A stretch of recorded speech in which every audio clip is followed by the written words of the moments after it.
I've made my way through some valleys and desert, believing that I'd get lost. I stood at the foot of what felt like Mount Everest, knowing I had the strength for the climb. 'Cause through every trial, each test and temptation, one thing is sure every time: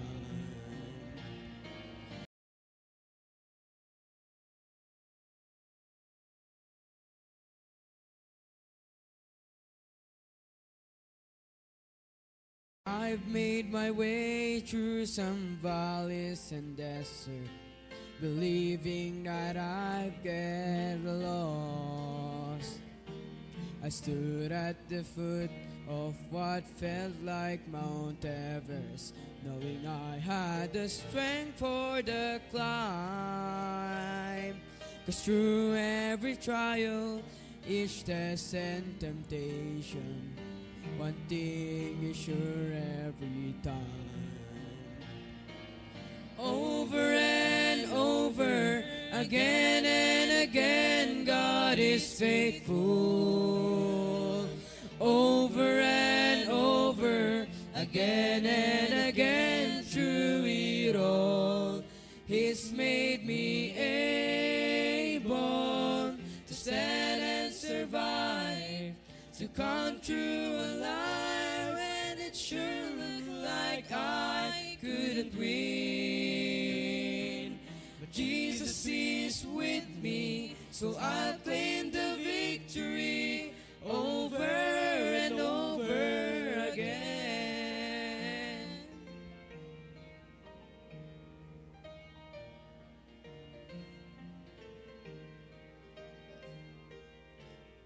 Ask me why, I have no hesitation. God does what He says He will do.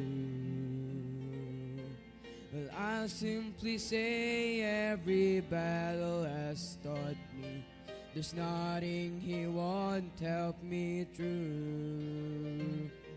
So why should I dwell on the hardships and struggles when I look just beyond them? I see the way this will end is with great celebration, and deep in my heart I believe.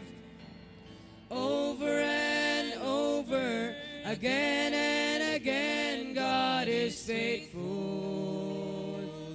Over and over, again and again, through it all, He's made me able to stand and survive, to come through alive when it sure looked like I couldn't win. But Jesus is with me, so I'll claim the victory over and over again. Over and over, again and again, God is faithful. Over and over, again and again, through it all, He's made me able to stand and survive, to come through alive when it sure looked like I couldn't win. Jesus is with me, so I'll claim the victory over and over again. Jesus is with me, so I'll claim the victory over and over, over and over, over and over again.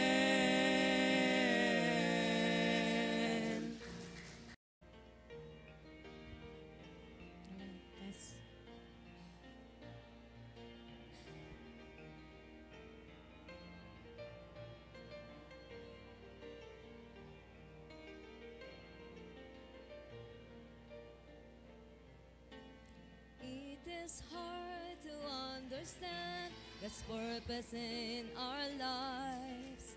It is hard to obey the perfect will of God. But all we need to do is to trust Him with all our heart, because God is faithful every time. God is faithful every time. He will never leave you. God is faithful every time. He will now protect you. All things are come with a purpose. Whether it is hard, still God knows what is best, because God is faithful every time.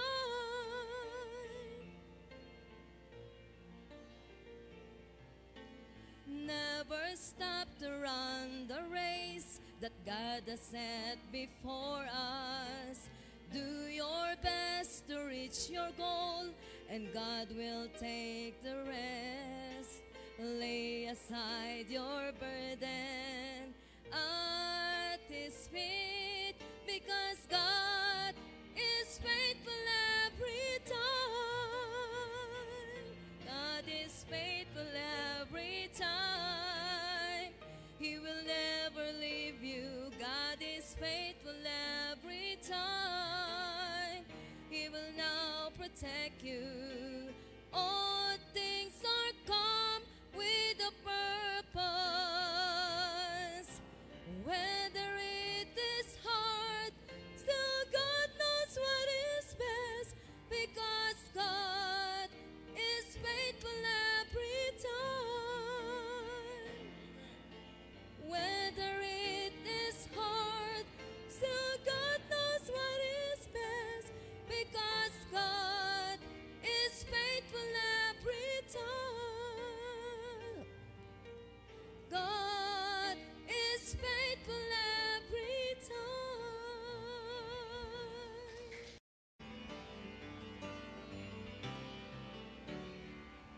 Lately I've been through some testing and trials. Felt like a detour that went on for miles. But standing here now looking back, I can say, Lord, I'm thankful. Some storms I thought I would never survive, but here I am feeling so strong and alive. The darkness is past and the morning is bright, and I'm thankful. Lord, I'm thankful like David after Goliath, like Paul and Silas after the jail.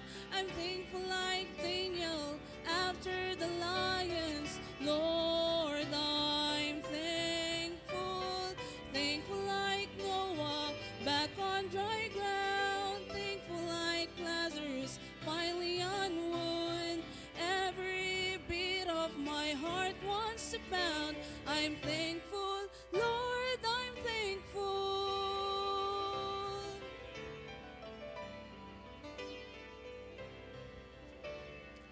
I battled giants of failure and fear, shadows of doubt where my hope was unclear. But all along, Lord, you were hovering near, and I'm thankful. All the seas of my past were a thundering roar that echoed the guilt that I could not ignore. But it's nailed to a cross, and I hear it no more, and I'm thankful. Lord, I'm thankful like David after Goliath, like Paul and Silas after the jail. I'm thankful like Daniel after the lions. Lord, I'm thankful. Thankful like Noah back on dry ground. Thankful like Lazarus finally on wood. Every beat of my heart wants to pound. I'm thankful, Lord, I'm thankful. Thankful like Noah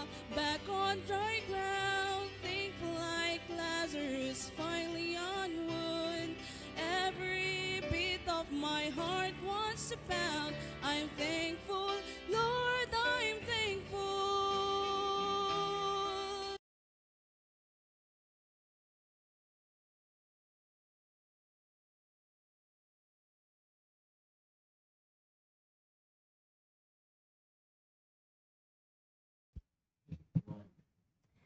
Amen! Naimbag nga morning, kakabsat. At ngayong umagang ito, it's another Wednesday morning.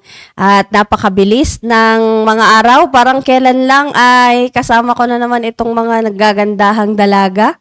At 1 week na naman pala ang nakakaraan. Pero alam nyo, kaya mabilis yung takbo dahil araw-araw meron tayong mga ginagawa eh. Mas mahirap yung parang naghihintay ka lang ng susunod na araw, ganun. Kaya ngayon ay muli tayong mag-uusap-usap patungkol sa salita ng Diyos. Sa mga kasamahan natin dyan sa Facebook Live ay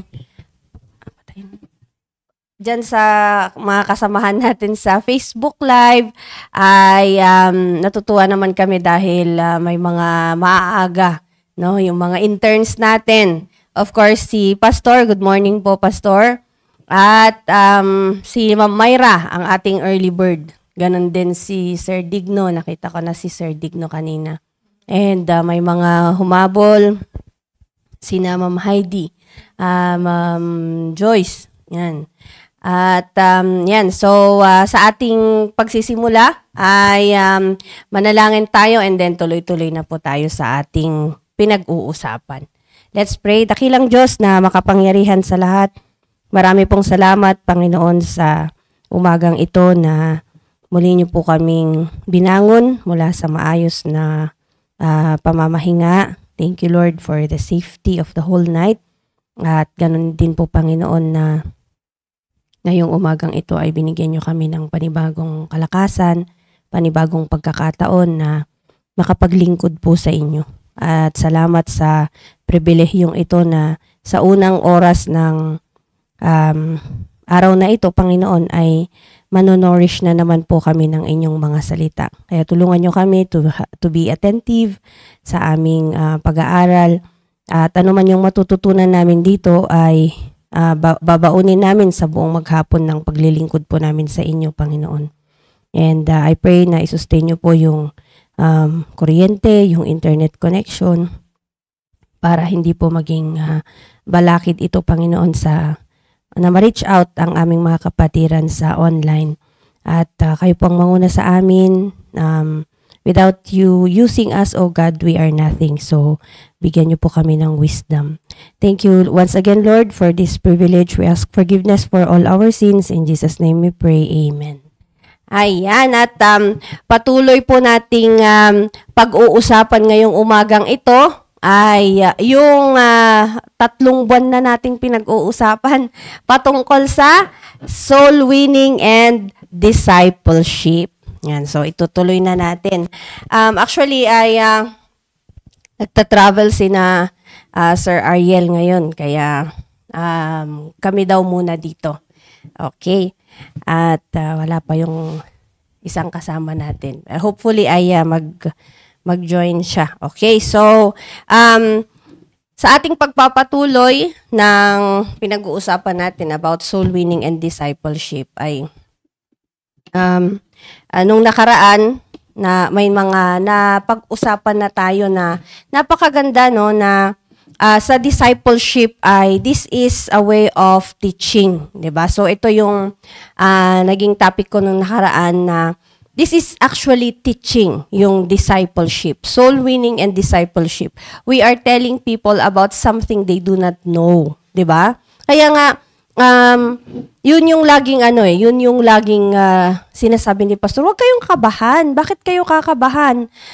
Pupunta naman kayo doon, sasabihin nyo sa kanila na meron kayong alam na hindi nila alam. At itong alam ninyo ay wisdom ng Panginoon, 'di ba? At ito ay kapaki-pakinabang para sa mga kakausapin ninyo. So, totoo 'yun na dapat hindi tayo ang nai-intimidate 'di ba? Dapat sila yung nai-intimidate sa atin. So, yung kaba natin, ano lang yan na-deceive tayo ng ating mata, ng ating, yung mga physical appearances ng mga taong kaharap natin.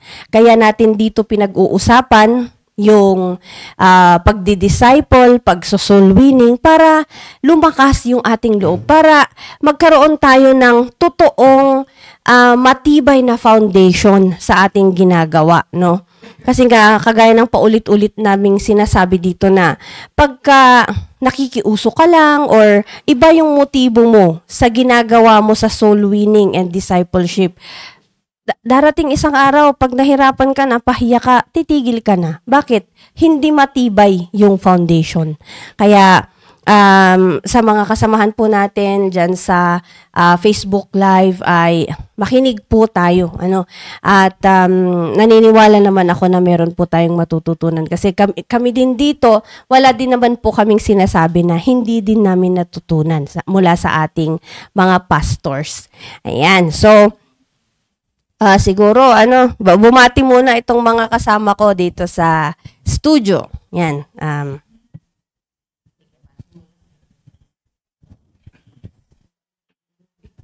Ayan, good morning po sa ating lahat. Sa mga, ayan, sa mga kasama ko po dito na nagagandahan. Pati si Ma'am Cherry ang pinakabata sa amin. Ayan, at morning din po sa mga nasa Facebook Live. Ayan, mayroon tayong 98 viewers. Wow. Amen. At I hope na nakikinig po tayo sa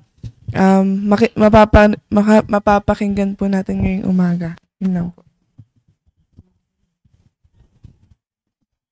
Ayan, good morning po sa ating lahat, lalo na din sa mga nanonood.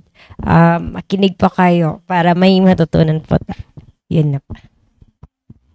Good morning po sa ating lahat and ihanda po natin ang ating mga puso't isipan sa mapapakinggan nating salita ng Diyos ngayong araw. Yun lang po. Ayan, kasama din natin si Royed. Ayan, at sa pagpapatuloy na natin ito, babasahin natin sa Acts chapter 4, verses 12 and 13. Dito po magsisimula yung ating usapin. At yan, may mga ibang verses pa po tayong babasahin. Okay, so dito po sa Acts chapter 4, verses 12 and 13. Sabi dito, neither is there salvation in any other, for there is none other name under heaven given among men whereby we must be saved. Now, when they saw the boldness of Peter and John, and perceived that they were unlearned and ignorant men, they marveled, and they took knowledge of them that they had been with Jesus. Yan. So, pinag-uusapan natin yung soul winning and discipleship na kagaya nga ng nasabi ko ay discipleship is a way of teaching. 'Di ba? Nung nakaraan, kung maalala nyo po na pag-usapan natin si Elijah at si Elisha, 'di ba? Na nakita lahat ni Elisha yung trabaho ng Panginoon sa buhay ni Elijah. Kaya ano yung hiningi niya? Yung double portion. And kung titignan natin yung record ng mga miracles na nagawa nilang dalawa, mas marami talaga yung kay Elisha. Which means na granted yung request ni Elisha sa Panginoon na nakuha niya yung double portion ni Elijah, 'di ba?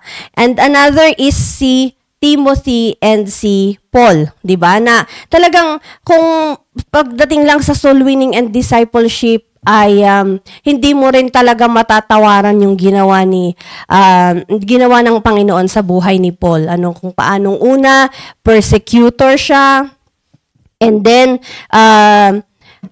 nung kinausap siya ng Panginoon, talaga namang tuloy-tuloy hanggang sa na-imprison na siya, kung ano-anong persecution yung dumating sa kanya, and yet, ay nasabi pa rin niya na walang ibang burden yung kanyang puso, kundi yung masave yung kanyang kamag-anakan. 'Di ba? Makikita natin yun sa Romans chapter 9, and pati yung sa chapter 10.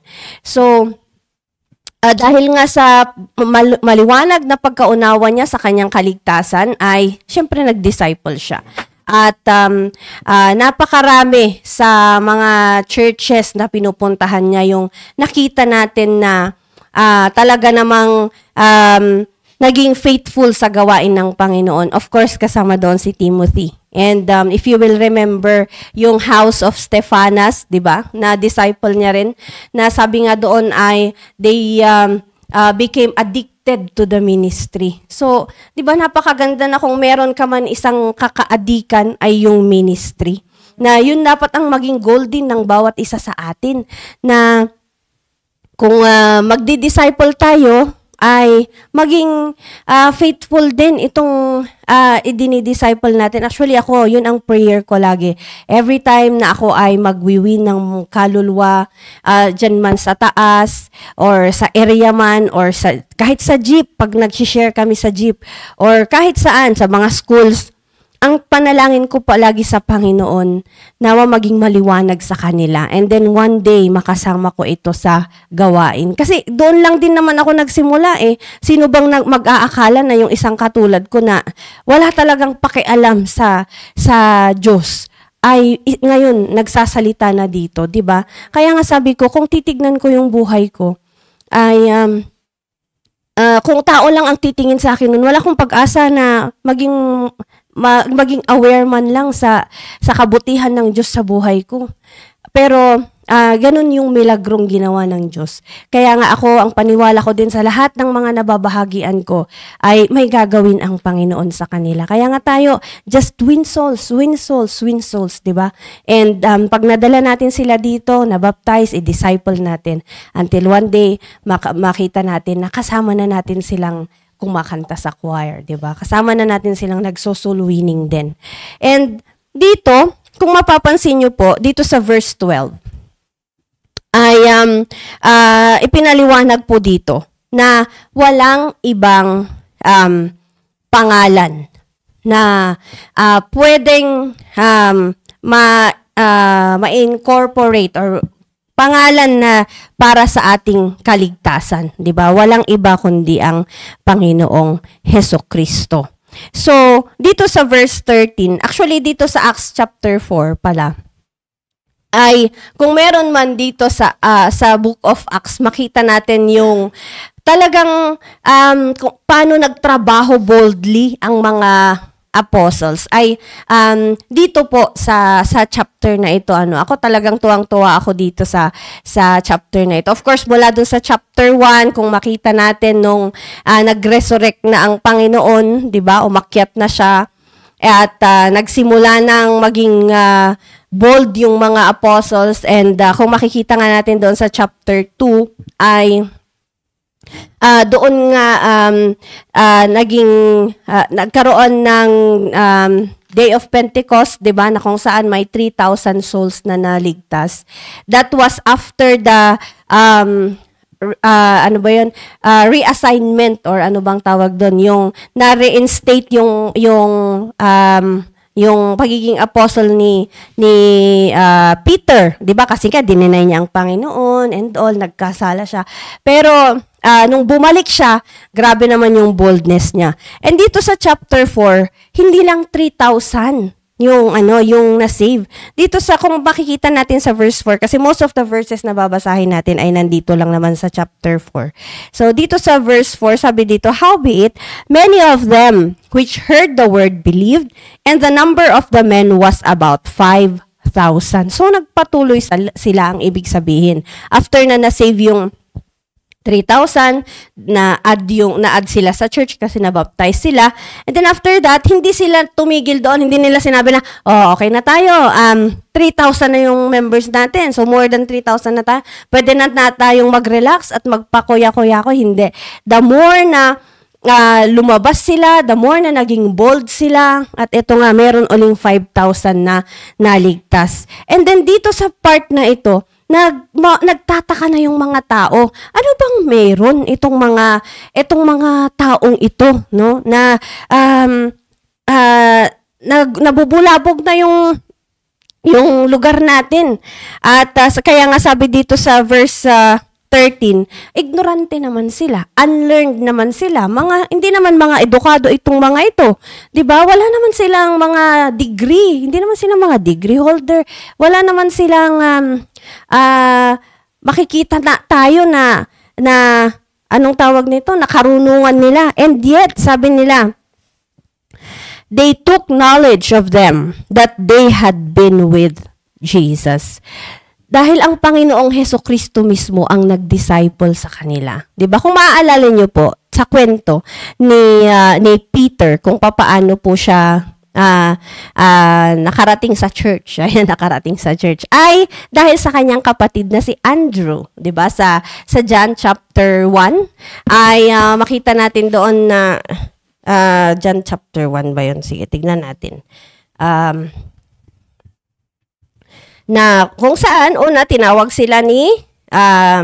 ng Panginoong Jesus si Andrew, and then yes, tama dito sa verse 40 na.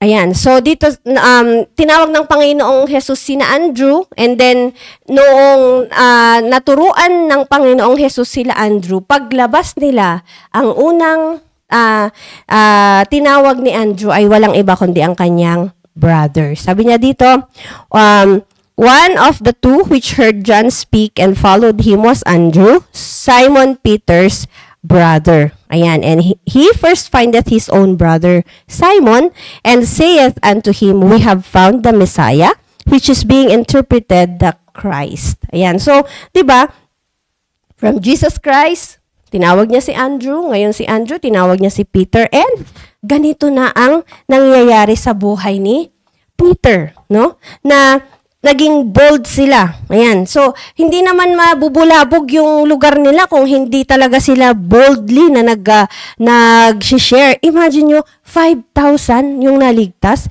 Kaya itong mga tao ito, sino ba itong mga ito? Pero alam nyo po, ang pinakamaganda na nakita nila sa kanila, they have been with Jesus. So, kung tayo ay mga disciples, no, ay hindi rin imposible at hindi pwedeng hindi rin tayo magdi-disciple, di ba? Kasi ganun ang ginawa ni Andrew first, and then ni Peter. Kaya nga, kung makikita pa natin one chapter after another, ay napakadaming nangyari sa buhay nila. No? Dito sa verse 24, sa chapter 4 pa rin, ay makikita natin yung result. Kasi nga,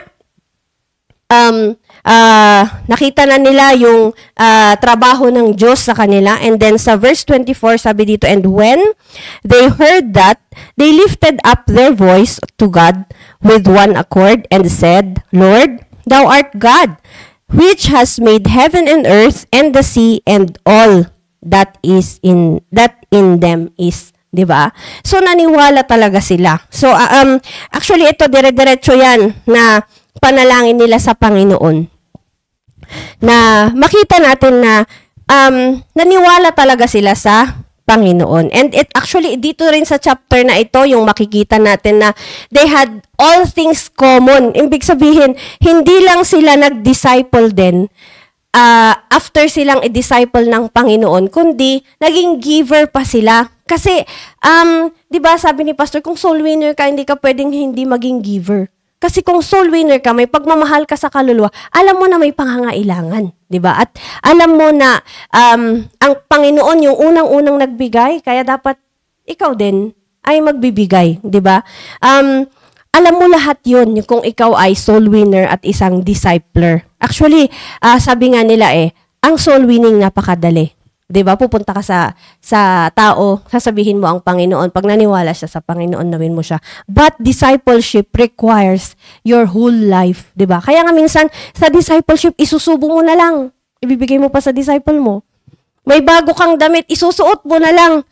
wala pala siyang damit, ibibigay mo na lang din sa disciple mo, 'di ba? Matutulog ka na lang sa gabi, gigising ka pa ng alas 12 para ipag-pray yung disciple mo, 'di ba? Pero alam niyo po, yung reward, yun yung the best na makikita natin. We are teaching them kasi unang-una nakita natin yung reward sa ating sarili, 'di ba? Na yung lahat ng blessings, benefits ng pagiging isang Kristiyano nakita natin. Kaya natin ito gustong ipasa sa iba. Kaya tayo nagdi-disciple. Kaya nga dito sa verse 32, last na to.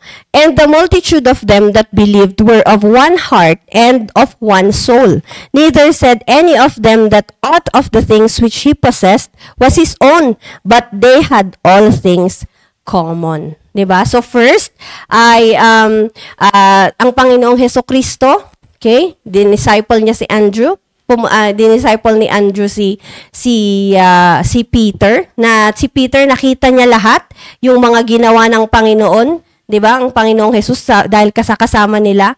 And then they were bold, talagang grabe yung boldness nila na ang naging resulta ay lahat ng mga tao sa lugar nila ay naniwala. Kaya nga, hindi lang sila tumigil doon, kundi they had all things common. Nagbigay din sila. At from there, kung itutuloy pa nga natin, sabi ko, ay makikita natin na ang dami-dami pang mga nangyari sa mga apostles. Hindi lahat maganda, hindi lahat komportable, pero they were convicted na wala silang ibang gagawin kundi ipahayag ang salita ng Diyos. Kaya ano ang pinakalas na word na sasabihin ko? They turned the world upside down because of their boldness. So, pwede ring mangyari sa atin yun.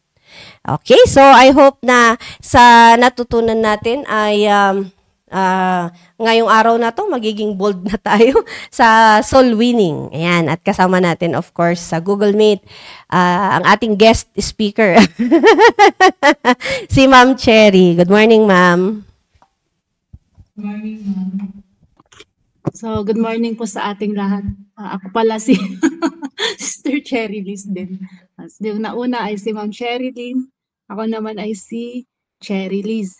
So ngayon, papasalamat ako sa Panginoon na nakabalik. Isang taon yata ako nawala. Naghihintay ako na nagpe-pray ako na na makabalik ako. Kasi tagal kong nawala. So, papasalamat ako sa Panginoon. Nagulat ako na, bukas na-assign ako ngayon. Yung sabi ni Sir Ariel, napapasalamat ako sa Panginoon kay Sir Ariel na nakabalik ako. And hopefully ay magtuloy-tuloy talaga ito by the grace of God. So ngayon ay parang ako ulit nag-uumpisa. So para ulit ako nag-uumpisa. Kaya yung topic natin ngayon ay yung pa rin yung soul winning and discipleship.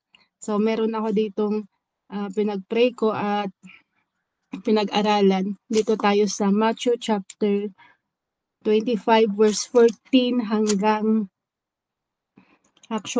verse 30 ito. Pero ang babasahin ko lang ay yung 14 hanggang 18. So, ito ay pa isang parable. Ito yung parable of the talents. So, babasahin ko Matthew chapter 25 verse 14. For the kingdom of heaven is a man traveling into a far country who called his own servants and delivered unto them his goods. 15. And unto one he gave 5 talents, to another 2, and to another 1, to every man according to his several ability, and straightway took his journey. Then he that had received the 5 talents went and traded with the same, and made them other 5 talents. And likewise he that had received 2, he also gained other 2. And he that had 1 went and dig in the earth, and hid his Lord's money. So hanggang 18 lang yun, pero hanggang 30 lang yun.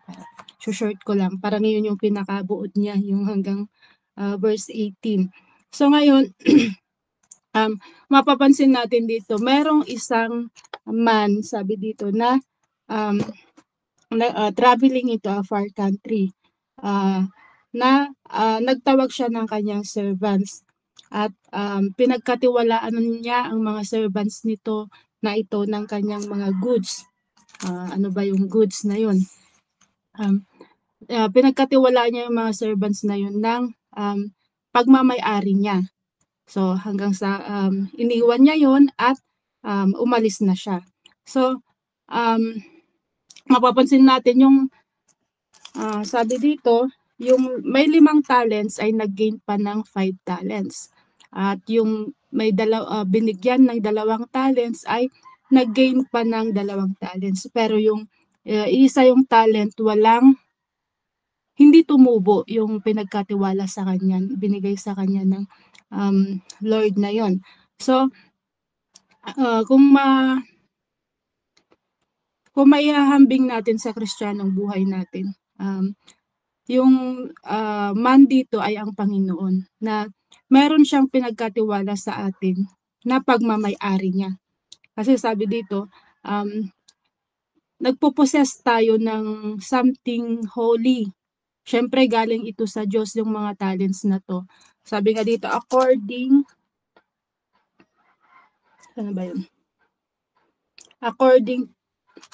sa ating ability. So, bawat isa sa atin ay may pinagkatiwala sa atin ang Panginoon na ability. Ibig sabihin nun ay yun ay hindi natin pagmamay-ari. Yun ay bigay sa atin ng Diyos. Kung maalala natin, ang Panginoon ang nagbibigay sa atin ng wisdom, grace, ganun upang makapaglingkod sa Kanya. So ngayon, ano yung nangyari dito wait lang. Ano yung nangyari dito? Yung may 5 talent ay syempre, tumubo yun. Nag-gain pa siya ng 5 talent, 10 na yon. Tapos yung may 2 talent ay nag-gain pa siya ng 2 talent ulit. Na doble ulit yun, naging 4 talent na. Pero yung isang talent ay wala siyang ginawa. Itinago niya. Sabi nga dito, binaon niya sa lupa yung kanyang talent. So katulad sa ating mga Kristiyano, ano yung gagawin natin sa pinagkatiwala sa atin ng Panginoon na pagmamay-ari niya? Ito ba ay madodoble din katulad ng 2? O itatago lang natin ito? So sa soul winning, tsaka sa discipleship, marami nang binigay sa atin yung Panginoon. Binigyan niya tayo, pinagkakatiwalaan niya tayo para sa kaluluwa ng mga taong nakapaligid sa atin. Pinagkatiwalaan niya tayo na tayo yung mag-share sa kanila, mag-aalaga sa kanila upang mapalapit din sila sa Panginoon. Unang-una upang maligtas sila. Naalala ko noon yung first na soul winning ko. Yung first na burden ko pala. Pinaka-first na burden ko ay yung pinsan ko. Kasi nung nalaman ko, nung nasave ako, nalaman ko na may kabayaran yung kasalanan, which is hell, yung impyerno nga. Natakot ako para sa mga kamag-anak ko na baka din na yung meron ako na kaligtasan ay hindi nila makakamit, ay pupunta sila sa impyerno. So yung first na burden ko nun yung pinsan ko. Fresh, pa ako nun, parang bagong ligtas pa ako nun. Pero yung nagkaroon na kaagad ako ng burden sa mga kamag-anak ko. Ang ginawa ko, katulad nito, wait lang, babasahin ko lang Bakit kaya hindi tumubo yung isang talent? Bakit kaya niya itinago? O tawag doon? Ibinaon niya sa lupa yung talent niya. Ano yung sinabi dito ng Panginoon? Ano yung sinabi niya na dapat niyang ginawa? Ang sabi niya dito, thou oughtest therefore to have put my money to the exchangers. Sabi ng Panginoon, dapat nilagay mo na lang sana yung pera ko dun sa exchangers para tumubo pa ito kahit paano, sabi niya. So katulad natin sa mga bagong Kristiyano, kung hindi pa natin, yun nga yung sabi ko na hindi ko pa kayang mag-soul winning pero may burden na ako sa kaluluwa ng aking mga kamag-anak. Ang ginawa ko, tinawag ko yung pastor's wife, yung asawa ng pastor namin kasi parang yun yung naging kabady ko sa area. Yung asawa ng pastor yung una kong naging pastor. So, tinawag ko siya at siya yung nag-share doon sa pinsan ko. Siya yung nag-share. Kasi hindi ko pa kaya, parang kinakabahan pa ako yung ganun o nahihiya. Kasi alam nila yung buhay ko dati eh. Siyempre, pinsan ko yun, alam nila yung buhay ko dati, yung ganun. Nakita lang talaga nila akong nagbago. So, pinuntahan namin yung pinsan ko na yun kasi yung pinsan ko na yun, kaedad ko siya and best friend ko siya since noon. Kaya parang siya yung kasi save na rin yung mga ate ko. Kaya parang siya yung pinaka-first na burden ako na baka pupunta siya ng impyerno. Anong ginawa ko kasi hindi ko pa kayang mag-soul winning noon kahit may burden na ako. Nagtawag ako ng mag-share sa kanya. So yun. At saka yung first soul winning ko noon, sobrang kaba ko. Para akong kinakain ng puso ko, yung ganun sa sobrang kaba mo, para ang laki-laki ng puso mo, na parang kinakain ka na ng buo mong, yung kinakain ka na ng kaba mo. Yun yung first soul winning ko. Pero ang nakita ko doon na miracle ng Panginoon, yung first na soul winning ko, umiiyak yung, pagkatapos naming mag-pray, umiiyak yung nasharean ko. Sabi ko, wow, talagang miracle talaga kapag makikita mo yung mga yon, yung mga bagay na yung mga experience natin sa pagso-soul winning na mamaya-explain ko yun. So, nung nag-gain yung dalawa at bumalik yung kanilang master, ano ang ginawa ng master na yun? Binawi niya ba yung binigyan niya ng 5 talents? Hindi niya binawi yun. Bagkos, anong ginawa ng lalaki na yon? Ang ginawa niya, dinoble niya pa.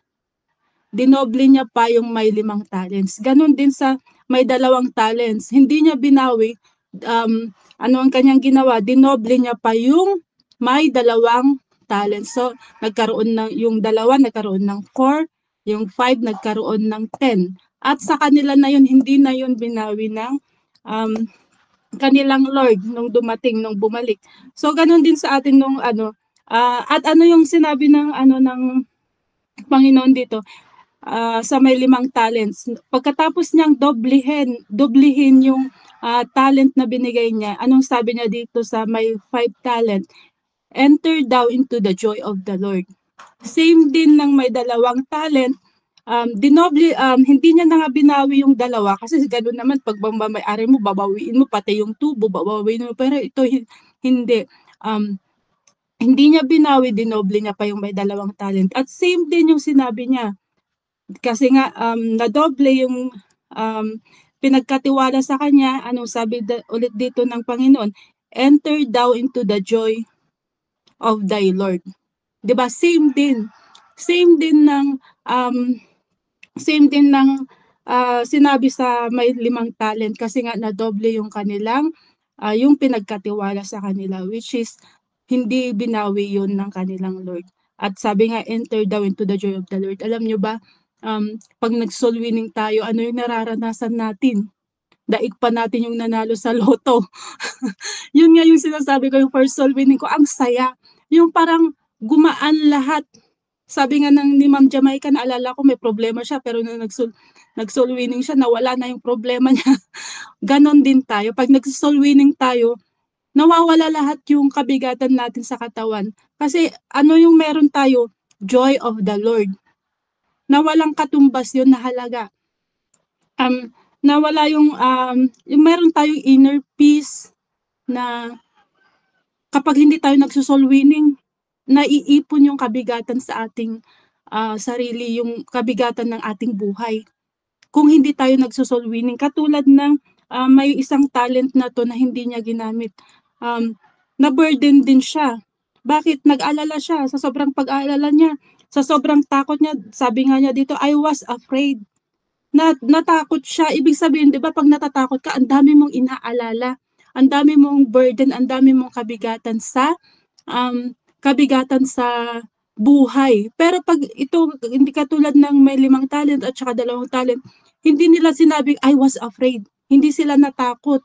Kundi, meron sila yung kasiyahan. Kasiyahan na sana naranasan din ng may isang talent na hindi niya ginamit yung kanyang talent. So, ganun din sa atin, kung hindi natin ginagamit yung talent natin, hindi na naiipon yung kabigatan ng ating buhay. Sa totoo lang, kahit na Kristiyano na tayo, saved na tayo, hindi ka nag-soul winning, makikita mo, bumibigat ng bumibigat yung problema mo, bumibigat ng bumibigat yung dala-dala mo. Pero pag nag-soul winning ka, may problema ka nga, pero gumagaan lahat kasi meron tayong joy of the Lord.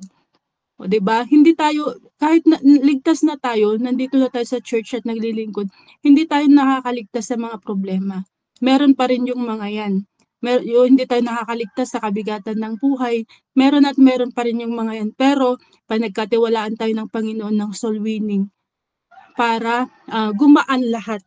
Totoo yun, yung pag nag-soul winning ka, gumagaan lahat. Tapos pag nagdi-disciple ka, ang light-light ng problema mo. Ibig sabihin, ang gaan-gaan ng problema mo. Bakit?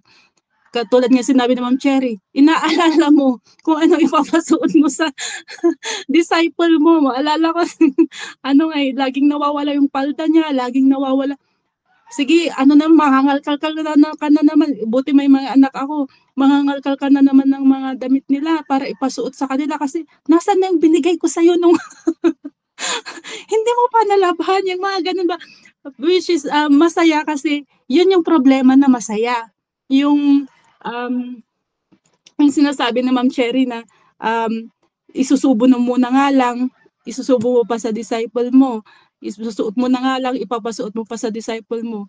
Kaysa naman yung problema mo, yung inaalala mo yung mabibigat na problema katulad ng problema sa mga buhay. Ganon, katulad ng mga nang nakakausap ko, college siya. Dami-dami niyang problema.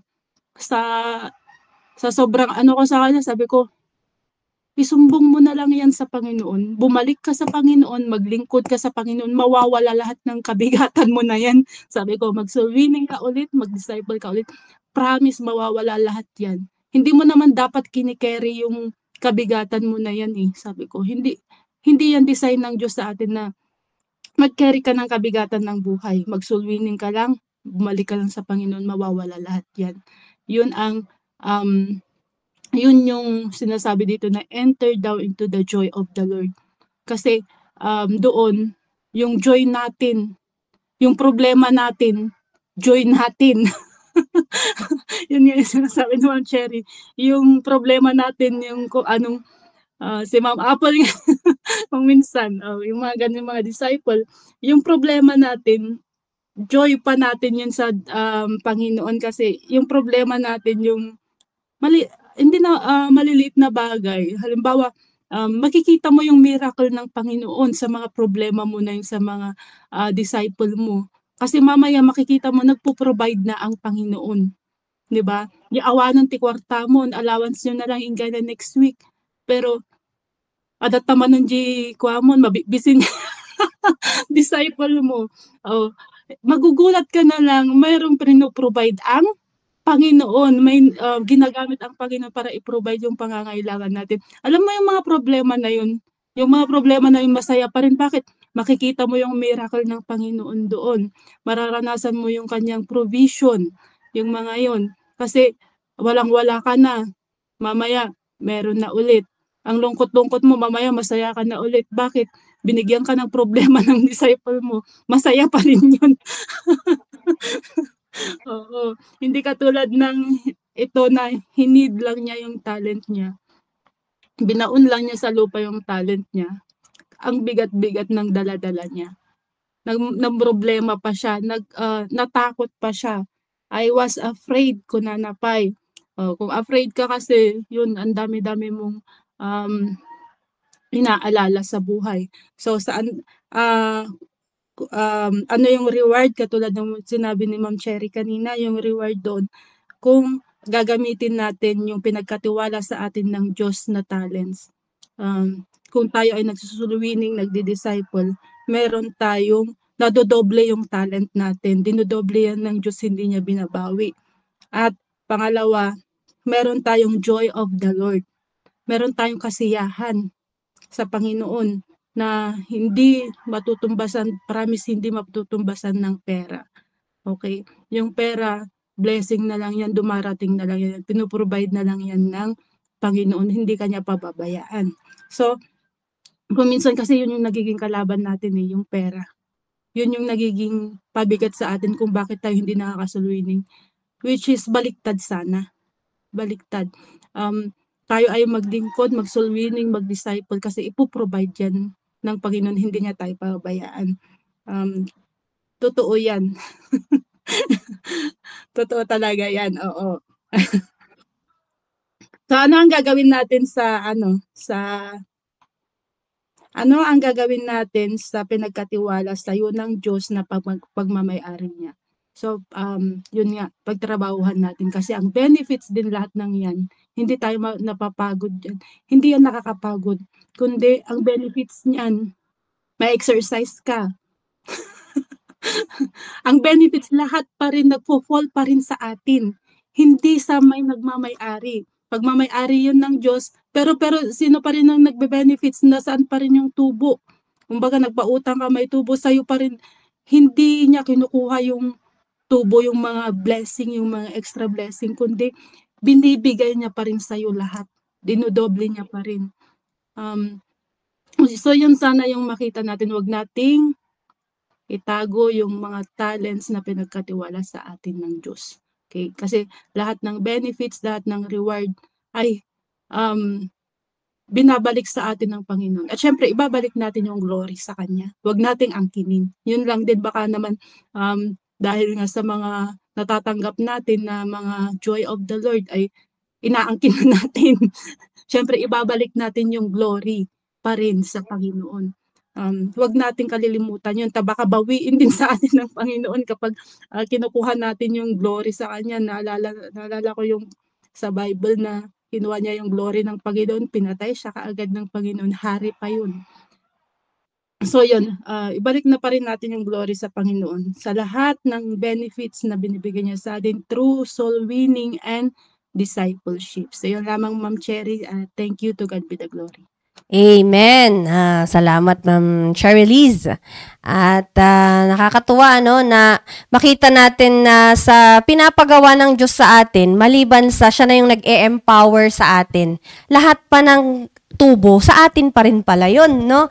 Kaya wala talagang kalugian pagka sumunod tayo sa instruction ng Diyos sa atin. At nakakatuwa na talagang pag-usapang Kristiyano ay puro masaya talaga. Siyempre, hindi tayo exempted sa mga problema sa buhay. Pero yun nga, yung sila sabi ni Ma'am Cherry na merong joy. Merong joy sa pagdi-disciple, merong joy sa pagso-soul winning. At mas nakakalungkot kung wala kang i-disciple, di ba? Kaya nga, naalala ko din yung mga disciples, sabi, Ma'am Cherry, lagi kang, minsan nagagalit ka sa amin, pero mamaya, mabait ka ulit. Sabi ko, syempre, ang ikinakagalit ko yung hindi ninyo pagsunod. Pero, pagka sumusunod naman kayo, doon naman ako masaya sa inyo. Sabi ko sa kanila. So, meron po tayong mga kasamahan dito and naniniwala naman ako na meron din silang maibabahagi. Mga natutunan nila at mga, mga gusto rin nilang i-share na mga maaring may mga experiences din sila. So, pakinggan naman natin yung kanilang mga natutunan. Ayan, start naman tayo doon sa pinakadulo kay Crystal. Ay, ikaw ba? Ay, dito naman tayo kay Baneneng. Ay, kay Rhea.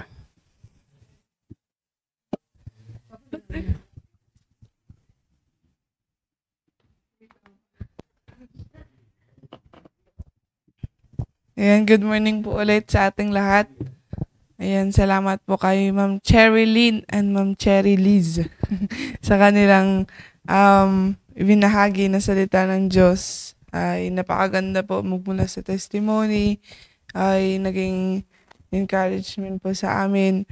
At nga po, unang-una natutunan namin na bagamat ilang buwan na pong pinag-uusapan to, but still, kung kailan habang tumatagal ay mas natututo po kami.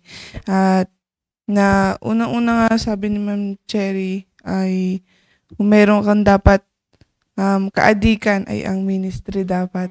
Kaya tama po yun na nung ako nga po sa ANDA is nasa 2 or Sunday school teacher and choir lang po ako noon. At saka naglilinis sa church. But nagpapasalamat po ako kasi simula nung pumunta ako dito is dinagdagan pa yun ng Panginoon. At alam kong pinagkatiwala yun sa akin ng Diyos. But yung pinagpipray ko talaga is gamitin ko ito mas magpagamit ako sa tama. At sa pagdi-disciple nga po, or as a disciple, so ako parang, sabi ko, hindi ba ako dapat mag-disciple kasi sabi ko, unang-una na dapat tayo yung dapat matuto. So, naalala ko pa yung pinag-aaralan namin sa discipleship na dapat ikaw yung unang matuto or unang makapakinig ng salita ng Diyos. Na, kaya nga po, sabi din po ni Ma'am Cherry kanina na kaya nakarating sa church yung kanyang si Andrew dahil yun sa kanyang kapatid. So si Peter nakarating dahil sa kanyang kapatid na si Andrew. Ayan. So kami po, ako nagpapasalamat dahil may 2 na akong kapatid, ate at kuya pala na nandito. Kahit na wala. Yun po. Pero nagpapasalamat ako dahil ayan, magkakasama kami dito. At wala na kaming iniisip na laging umiinom, na wala lagi sa bahay. Ayan. Dahil dinala na siya dito ng Panginoon para baguhin ang kanyang buhay. At dahil yun sa salita ng Diyos. At naalala ko nga po yung sabi ni Pastor nung Saturday yata yun. Sabi niya na wala tayong pinakamagandang gawin kundi gawin ang kalooban ng Diyos. Kaya kami po na magkakapatid ay nagpapasalamat kami dahil mas andun nangibabaw po sa amin yung kalooban ng Diyos at hindi po yung aming submissive will. At yung naalala ko din po na sinabi ni Pastor RJ na kasabihan ni David Livingstone na I'd rather be in the heart of Africa in the will of God than on the throne of England out of the will of God. Kaya siguro kung wala po ako ngayon sa kalooban ngayon ng Diyos, ay patuloy pa rin kami nagpapagamit sa kamunduhan. Kaya very thankful po kami at ito po ay dahil sa prayer lamang po. At yun, nagpapasalamat din po kay Ma'am Cherry Liz. Yun nga po sabi niya na yung pinagkatiwala sa mga talents, no, na pinagkatiwala na ability na hindi sa atin kundi pagmamay-ari ng Diyos. So kung pagmamay-ari ng Diyos at pinagkatiwala yun sa atin is magkaroon tayo ng or magpagamit tayo ng maayos. Yun lang po. To God be the glory. Amen. Nakakatuwa sa buhay ni Rhea, na siya lang noon, kinukwento pa nga niya pag umuwi daw siya, ay sinisermonan niya yung kanyang kuya. Pero ngayon, di ba, dahil sa kanyang panalangin, dahil sa kanyang burden, ay eto na, kasama na niya ngayon. Hindi lang si kuya, kundi pati ate, ay kasama na rin niya dito. Yan, so si Sheila naman, pakinggan natin. Good morning po sa ating lahat. Sa akin naman po is, ang natutunan ko po is, nagpasalamat po ako na nandito po ako, nakapakinig ulit po ng salita ng Diyos. At ang natutunan ko po is, dapat po is, Lalo na sa sa pagsusuluining at pagdi-disciple is pagsusuluining is kailangan talaga na wag nating ikahiya yung share natin ng gospel, kasi ang sinishare po natin is yung ang Panginoon, kaya wag nating ikakaya po. Kaya lalo na sa akin po is kailangan ko din na maging, lalo na sa pag-win is maging confidence po ako na hindi, lalo na hindi kabahan, lalo na kapag mga matatanda yung masisharean ko, parang mawawala na ako sa i-share ko, pero pinagpipray ko pa rin na yung pag-share ko is maipaliwanag ko sa kanila ng maayos at maintindihan po talaga nila.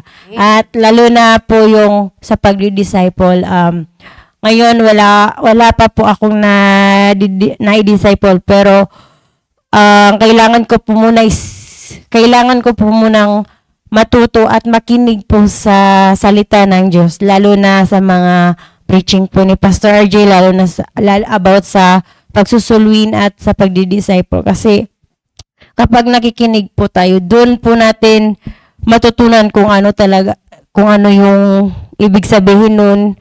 Kaya makinig po tayo at tawag dito. At kung soul winner po tayo is dapat marunong, sabi nga ni Ma'am Cherry, marunong po tayong magbigay. Kasi at yung kay Ma'am Cherry Liz naman is at kung ano yung pinagkatiwala ng Panginoon po sa atin is gagawin natin at sumunod po tayo. At yung pagsunod po natin is dapat may kasiyahan po na paglilingkod po natin sa Panginoon. Kaya iyon lamang po, to God be the glory. Ako naman mag-share lang naman ako. Uunahin ko sa about talent. Noong pong napadpad ako sa church na ito, gusto ko noon, ayokong mapansin ako ng tao. Ayokong may makapansin sa akin. Ayoko yung sinisita ako. Ayoko yung napapansin, ganun. Pero hindi mo talaga may tatago yung talentong bigay sa'yo ng Diyos. So, dun ako, dun yung stepping stone ko to grow sa gawain ng Diyos. Nung na-soul win ako, nung na-save ako, tapos na-baptized, and then nag-involve sa ministry, choir ministry, dun po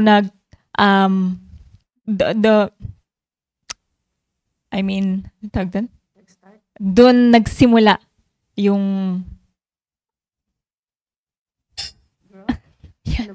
ganoon na lang, sige. Yung spiritual growth ko. Ayan. So, yun. Habang tumatagal po na nakikinig ng salita ng Diyos, doon ko rin nakita yung puso ng bawat miyembro. Sa pag-soul winning, pag-aakin ng kaluluwa, sabi ko, wow, ang ganda ng ang babait at ang gaganda ng puso nila na talagang sinuko nila yung buhay nila sa Panginoon. Tapos yun po. Ako naman po yun ang ano ko sa akin na open yung heart and mind ko na maunawaan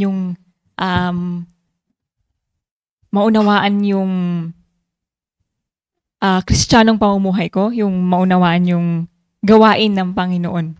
At doon ako na-bless noon po. And ako rin as na-saved, yun. So parang na rin sa akin na it is my duty and responsibility also to share yung na-share din sa akin. Amen. Na totoo naman yun na laking tulong sa akin na may transformation sa buhay ko.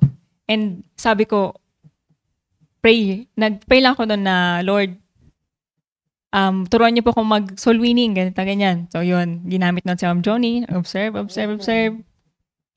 At yun, at now, soul winner na po. At yun, gusto ko rin pong makita ko ng, hindi yung tao, makita ko ng Diyos na nagiging addict na ako sa kanyang gawain. Amen. Yan. Yun. At yun, magpatuloy dahil marami pang kaluluwa ang nangangailangan ng salita ng Diyos. Yan. Yun lang. At dahil nga may reward, yung buhay na walang hanggan. Yun lang po. Amen. So, totoo yun, yung lahat ng mga natanggap natin na talent ay huwag nating itago. At yun nga, si Crystal ay siya yung nagpapatotoo na dahil sa hindi niya pagdadamot ay maliban sa ginamit na siya ng Panginoon, doon pa siya lalong lumago sa kanyang pananampalataya. No? Ayan. So, kasama din natin syempre itong mga nagwagwapuhang mga college students. Hindi, kahit 17 naman na siya eh. Ayan. So, pakinggan natin sila Royed at si Recom.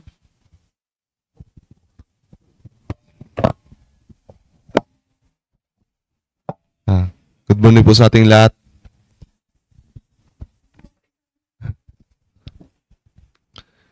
I-share ko lang po sa inyo yung na ano ko kagabi is tumawag ako sa mga kaibigan ko, yung mga yun. Is yung ang hirap talaga mag-share pag yung yung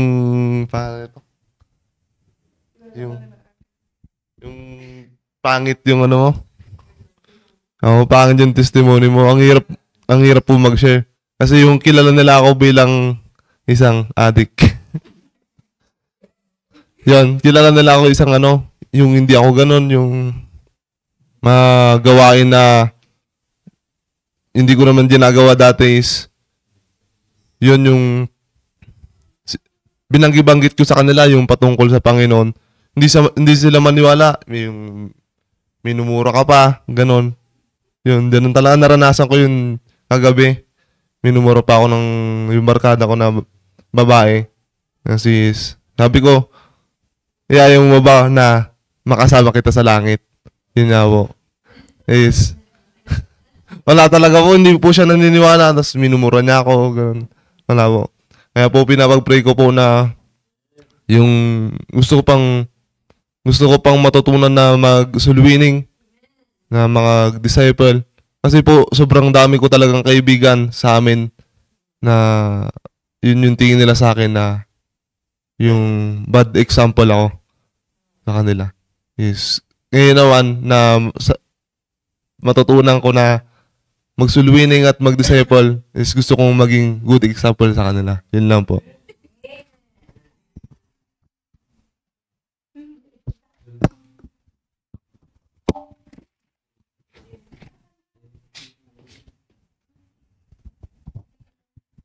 Magandang umaga po sa ating lahat.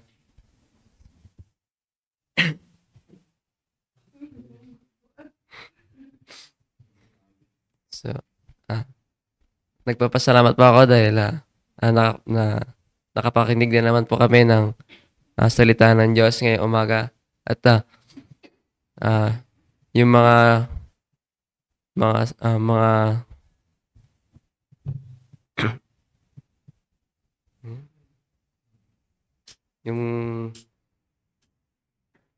yung mga napakinggan namin na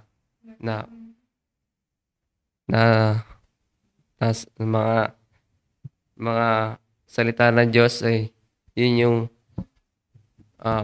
patuloy na gumagabay sa amin para mabago kami at yung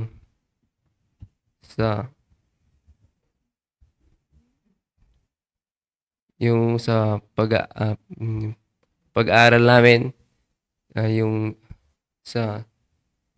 kundi dahil sa salita ng Diyos baka ay wala kami dito, hindi kami nakapag-aral ng salita ng Diyos. At yung sa pagdi-disciple po at pag-soul winning, doon po kami parang tinahak ng Diyos gano'n at hindi naman po sa mahirap mag-soul winning. Kailangan lang po talaga aralin para makapag-akay ng kaluluwa. At yun yung dahil yun yung regalo ng Diyos sa atin, kailangan nating sundin. Dahil kung walang salita ng Diyos, siguro wala po ang ating buhay. kundi nasa impyerno po tayo.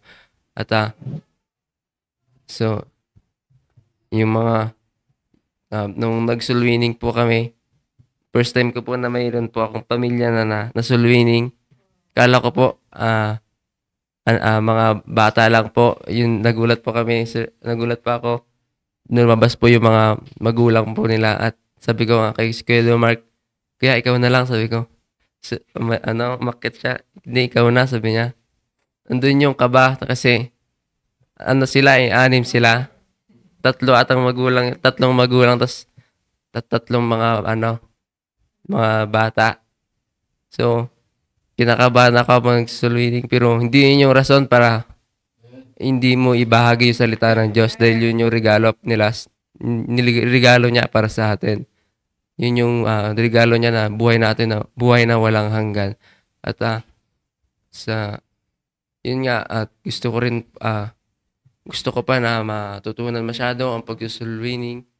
At gusto ko rin na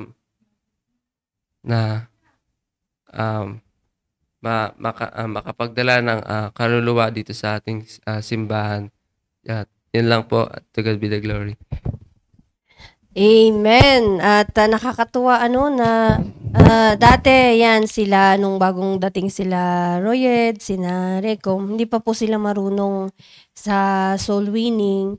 Although meron naman po silang church na pinanggalingan doon. Maaring alam nila yung kanilang kaligtasan, pero 'di ba napakaganda na ngayon ay talagang tinututukan sila ni pastor na lagi niyang fina-follow up, marunong na ba kayong mag-soul winning? Araw-araw yan, tuwing meeting namin, tinatanong niya yung mga kasama nila, naturuan nyo na ba sila? So, di ba, ngayon ay nakapag-soul winning na ng family at si Royed ay isa-isa na niyang tinatawagan yung mga kasama niya dati sa kamunduhan ng yun, napakagandang napakagandang katanungan, bakit ayaw niyo ba akong makasama sa langit? Hanggang dito na lang ba yung samahan natin? 'Di ba? So maraming salamat po sa lahat ng mga napakinggan natin, Ma'am Cherry Liz. We are hoping na ito na yung simula. Last year kasi sabi niya, sa January na ako magsisimula. Nag-January na, nag-February na, wala pa. Sabi ko, ayan, ngayon July, nagsimula na si Ma'am Cherry. And salamat ma'am sa na-share mo. Blessing po yun sa bawat isa sa amin. At ganun din sa mga kasama natin dito. Yung testimony nila, yung kung papaano din yung start ng kanilang Kristiyanong pamumuhay ay it's only a proof na talagang pagsalita ng Diyos ang pinamuhay natin sa ating buhay ay wala nang hihigit pa sa kasiyahan. Yun nga yung lagi nating pinag-uusapan yan, reward, reward, reward. So, walang kalugihan sa gawain ng Panginoon.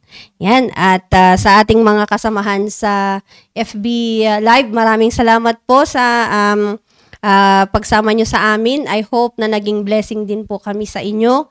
At kung ano man po yung natutunan natin ngayon ay i-apply natin kaagad. Kasi kung ipagpapaliban pa natin yan, makakalimutan natin. At yun ang pinaka-the best na paraan para lumago tayo. Yung may natutunan ka, apply agad. May natutunan, apply agad. Yan. Okay, so mamayang hapon ay magkita-kita po tayo dito sa ating bahay-sambahan para sa ating midweek service. At wag mo nating kalimutan, magdala ng kaluluwa. Each one, bring one. Yan. So, let's pray po. Dakilang Diyos na makapangyarihan sa lahat, marami pong salamat sa umagang ito na muli niyo po kaming pinakain ng inyong salita. Salamat sa pagpuno po ninyo sa aming mga spiritual na pangangailangan. Maaring meron sa kalagitnaan po namin mga nahihiya or hindi pa confident sa pagwiwin ng kaluluwa, pero nawa, Panginoon, sa mga narinig po namin ngayong umagang ito ay magkaroon ng maayos na motivation kung bakit po kami lalabas, pupunta sa mga tao at ibabahagi po ang inyong salita, especially, Panginoon, ang kaligtasan na ino-offer niyo sa bawat kaluluwa, Panginoon. And salamat sa pag-sustain niyo po sa aming kuryente, sa aming internet. connection at salamat din po Panginoon sa paggamit niyo sa amin para magbahagi ng inyong salita. I pray, dear Lord, na sa buong maghapon na ito, gabayan niyo po kami at sama-sama niyo po kaming dalhin dito ulit sa bahay sambahan para mag-attend po ng aming midweek service. Pagpalain niyo po si Pastor RJ sa kanyang pagpipreach at nawa bawat isa sa amin ay makapagdala ng kaluluwa. Patawad po, Panginoon, sa lahat ng aming pagkukulang, pagkakasala. Ito po ang aming samot dalangin sa pangalan ng Panginoong Jesus. Amen. Ayan, at maraming salamat pong muli. God bless!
It's hard to understand God's purpose in our lives.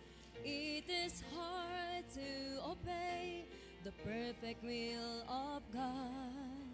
But all we need to do is to trust Him with all our heart, because God is faithful every time. God is faithful every time.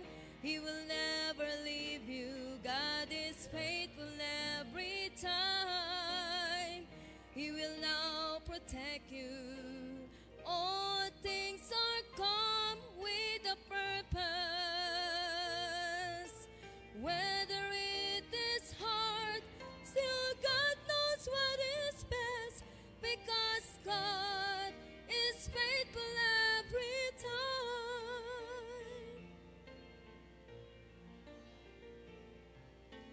Never stop to run the race that God has set before us. Do your best to reach your goal, and God will take the rest. Lay aside your burden at His feet, because God is faithful every time. God is faithful every time. He will never leave you. God is faithful every time. He will now protect you.